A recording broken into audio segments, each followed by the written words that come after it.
Ngayong adlaw sa inyong lahat. For today's video guys, nagready na si Mother John dahil paalis na nga kami at nagsisimba lang kami.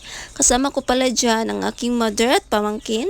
Anyways guys, sila lang naman lagi kong kasama pag nagsisimba. So paalis na nga kami dyan. O dyan sa likod ang aking mother, niready niya ang motor ng aming sasakyan. So yan ang aking pamangkin. So pagkatapos, dito na nga kami sa simbahan. Ito ang simbahan sa lugar namin dito sa Negros Oriental. So dito kami nagsisimba every Sunday. So yan, may mga tao na.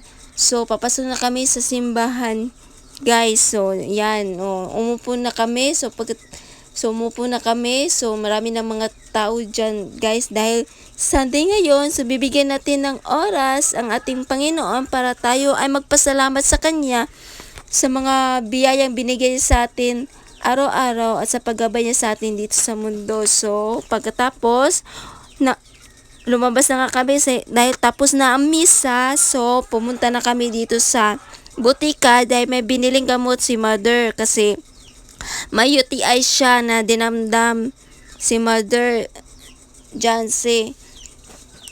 Sumakit daw kapag umiihi siya.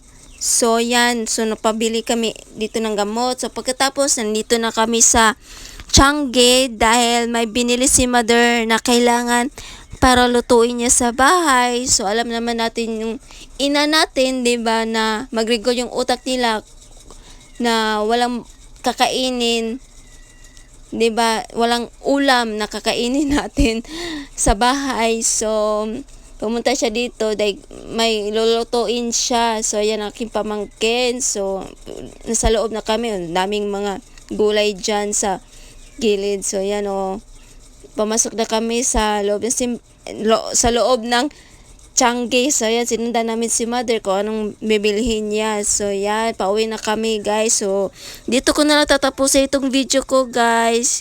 God bless ating lahat. Thank you for watching guys. Bye. See you next video.